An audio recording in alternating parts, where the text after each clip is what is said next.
Harder one, this.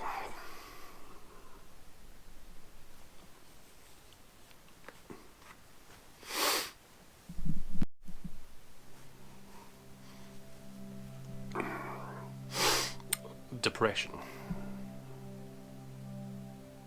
Goes way back for me. Most of my life, actually, is most of my life, I've suffered from it. Now, when I was younger, I didn't realise, to be honest with you. It all started probably when I was about 15. Now, up until then, I never had any issues. Obviously, out with your mates, good laugh, playing football, playing tennis, sports. I was out all the time, doing what you did when you were a kid. I had a few blips, getting picked on here and that, but I can't put it down to that. I think it was when I was 15, that's what I'll say, is when I realised something wasn't quite right. I was out with my pals. It was a Friday or a Saturday night, and walking home, bumped into a few girls I knew who were a year above me in school. I just wanted to come into the house for a wee party. Now, party, as in a group of folk. Party, music, things like that. So I was like, oh, fair enough, I'm on the way home, but yeah, I'll pop in for a bit. All seemed fine. Within 5 minutes, I had a few of them weren't happy I was there, which is, fair enough. I wasn't invited originally, so I might have thought, you know what, I've just walked my way in. And got swiftly told to piss off, basically. For some reason that affected me quite a bit. I don't know if it was the rejection or what. Not that I was really rejected by anything or anyone, but it got to me. So I ended up going for a walk where I lived in Wormit. It was almost a road to a dead end down at the beach, and there was the big rock, as we called it, down at the beach. Ended up walking down there. So walked past my house to get down there and sat there. Don't know how long for, but quite a while. Tide was coming in, and the thoughts were going through my head. Would anyone miss me? Should I just, do it? I don't know how long I sat there for. It was quite a while. Sorry. Eventually, thankfully didn't do anything. Went home, went to bed, woke up, didn't think anything of it, to be honest with you. Nothing at all. Carried on with my life. Every so often, my mood would peak and dip. Peak and dip. Now, I was a very happy-go-lucky guy. Still am. Happy to chat away and blether, try to be the life of the party, joking with your mates. But there was always something there. But I never quite twigged. It got to a point, this is quite a while after. I think I was probably about 22, 23. Now, I'd lived a very active life. I'd worked for Thompson's, which is now 2E, as a holiday rep. So I worked out in Lanzarote a total of 12 months. Great fun. Unfortunately, during that time, my dad was diagnosed with cancer, lung cancer. Decided to phone me on his birthday to tell me. Never forgiven for that. So yeah, that was a bit of a shock. And I didn't get the full picture, but I managed to get some compassionate leave and fly home to see him. He wasn't how I remembered him at all. I mean, my dad wasn't a big guy. He was tall, but he was lanky. But yeah, he seemed very frail from when I last saw him. Didn't tell me the whole picture, my sister, I ended up speaking to my sister, and she said, you know, he's got 2 years max. That was a bit of a shock. But unfortunately, that January, he passed away. So that was 6-7 months after he told me. So yeah. And from there, I think I grieved. I want to be honest with that, I did grieve. I had a couple of days off work on top of my 2 days, and just got back to it. I didn't want to be dwelling on it. I just carried on. At that point, I worked in a hotel, and I was just getting on with life, you know, doing things. Wasn't nice, lost my dad, but, you know, unfortunately the world goes on, so I cracked on. I eventually ended up with a job in the BT call centre in Dundee, and I don't know if it was partly the job or what, but because of what it wasn't as social as I was used to. I ended up actually being signed off work for quite a while. I ended up actually basically just shutting myself in my bedroom. Didn't speak to anyone. Blinds, curtains down. I'd only ever go out if I need to go to the shop to get anything. And it was at that point I think I realised there's something not on. Something's not quite right. So I ended up making an appointment with the doctors. Now the weird thing with the doctors over here is you basically get a questionnaire, and you fill out the questionnaire. It's got various different questions, obviously it's a questionnaire, and you fill it out, and at that point they can kind of tell how you're feeling. Obviously it's a generic thing, but they eventually then talk to you, and they came up with the diagnosis of depression, which made sense. It really did. I mean, it's questions things like, have you ever contemplated ending your life and stuff like that, and you've got to be honest with it, because if you're not honest, there's no point in doing it. So I was completely honest. I ended up going on to citalopram. Now, citalopram, it wasn't a big dose, I think it was 20 milligrams, and after a bit of time it helped. It really did. So I was quite happy about that. I was glad it was working. I started cheering up again. Now, none of my friends knew about this. This is just, you know, I just got on with life. And it's the old adage, you know, you don't know what someone's going through. I just got on with life. Eventually I met up with Siobhan. Now Siobhan, I actually knew her from school, from high school. We actually dated for 4 weeks. And at one point I was on Facebook. I thought, I wonder how she's doing. Did a bit of Facebook snooping. Ended up messaging her. Messaging on and off for a wee bit. And we ended up meeting up. And that's been that. Coming up for 14 years. So yeah. Now, when we got together, I was still on the citalopram. And I got to a point where I was like, you know what, I don't think I need this anymore. So I came off it. And I was fine. Honestly, for quite a while I was fine. Then, for some reason, well, I know the reason, but I'm not going to go into that right now. There was an event that happened in our life that led to my mood dropping again. And I was turning into someone I didn't really like. My mood swings, and I was shutting people out. And I kept saying I was fine. Siobhan was pushing me. She's like, no, you need to speak to someone. Because I wasn't speaking to her.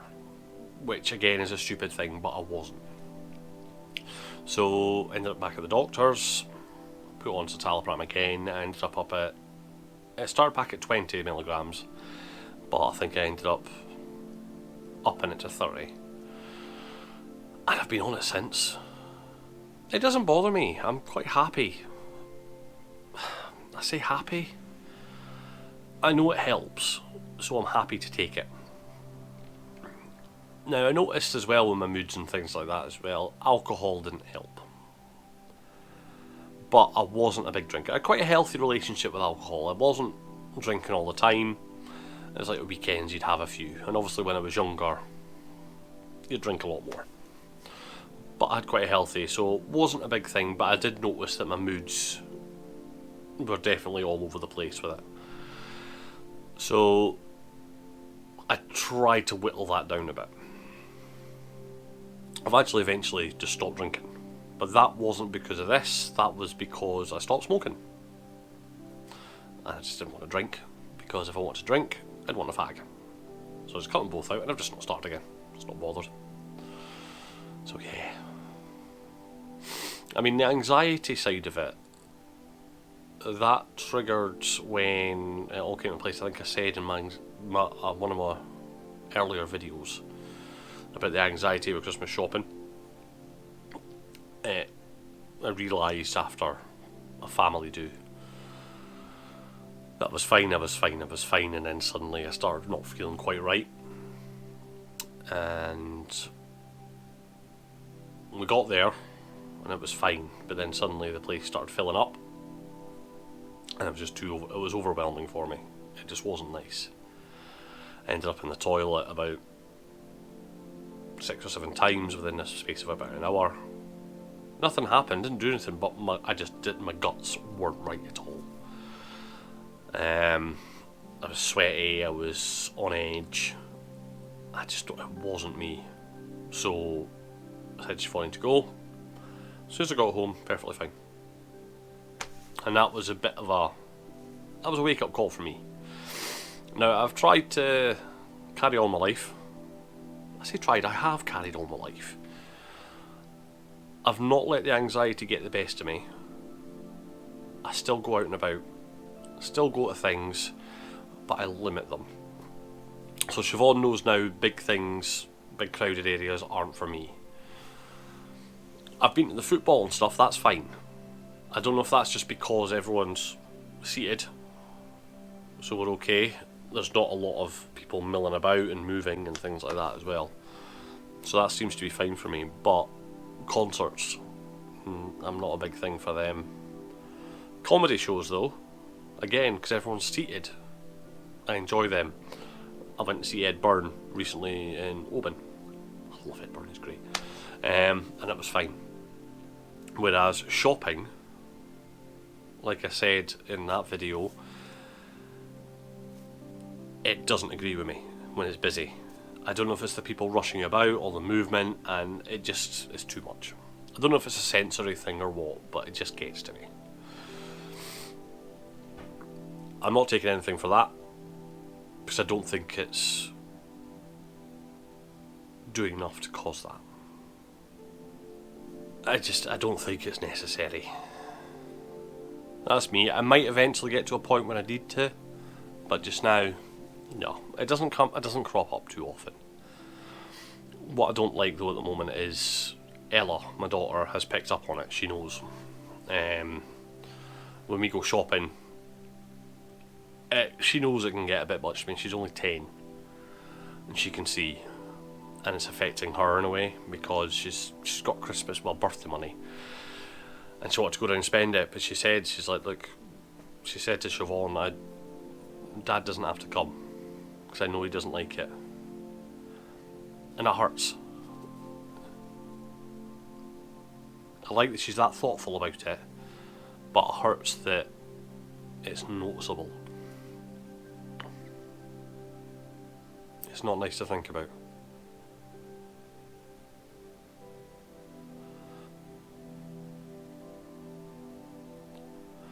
But on the upside, mood-wise, as a general, I'm doing well. I would urge anyone that isn't sure about what's going on in their heads, thinks they might have something going on like depression, to go and speak to a doctor. It's worth doing. They will suggest the drugs like citalopram and things. If you don't want to do that, that's fine. It worked for me. But talk to someone. There are places you can go. Here in the UK, you've got Andy's Man Club. for guys. I don't know if it's, I think it's just guys. They have a set time every week. It's quite well advertised. Go along, you're not pressured into talking, but everyone's there in the same boat. Now that's not something I would want to do, purely because I personally, I don't know if it's just with the anxiety as well, would just be too much for me, because I'd feel like I'd get looked at. But that's just me. It might work for you. But there's a lot of other options. Breathing Space is an NHS one, again here in the UK. But if you've got people in your life, talk. It doesn't have to be about the depression. You don't have to open up and say, oh my god, this is what I'm going through. But be a little bit more vulnerable with them. They're in your life for a reason. You want them around. They want you around. Talk. I unfortunately have alienated quite a few people. Not through being an arse or anything like that, but just by not talking to them. It works both ways, this is the thing. I moved away from my hometown and I've lost contact with a lot of people. And I regret it, I do. I mean, not that long ago, it was actually just before Christmas. Was it just before Christmas? I think it was just before Christmas. I actually bumped into someone I used to go to school with. Hutchie, if you're watching. Just happened to be, just by sheer coincidence, I was picking up Siobhan's granddad to take him shopping. And this is something I never do. It's a one-off, because he'd been in hospital and he wasn't allowed to drive for a bit. So I said I'd go and pick him up, take him to shopping, take him home. And it just so happened, as I was driving up to his, Ben Hutchison and Shamila, of course, were walking past. Now they live in Edinburgh. And it turns out, Ben's sister stays along the road from where Siobhan's granddad does. Not a clue. But yeah, it's things like that. I haven't seen him in years, but it felt the same. Don't lose touch with your good friends. That's one thing I will say to anyone. Don't lose touch with them. Granted, you might not speak a lot, because everyone moves on in their life and people move and things. Reach out. I need to try and do it a bit more. Especially these days, it's so easy to get in touch with people. What with social media and things, there's not really an excuse for it.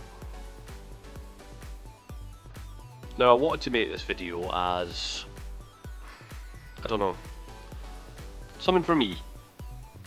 I said when I first started this channel that it was to cover things like how I'm feeling and to vent and get things off my chest. And I've kind of stepped away from that with the weekly updates or vlogs. But I think what I'm going to start doing, providing I've got time, there's not going to be a set thing for this. I'll keep doing my weekly ones, because I'm enjoying that, doing the editing and stuff like that. They're about 10-15 minutes long. But I think I'm also going to start doing individual videos regarding specific topics. So this one is how depression came about in my life, how I'm dealing with it, and where I am now. Not all going to be like this, but I thought this was a good place to start for me. I've opened up. It's not something I've actually told a lot of people about, but at the same time, what I see out of this is if it helps someone, it's worth it. So thank you for watching. If you like this, or you want to talk, or anything, leave a comment. And I'll see you on the next one.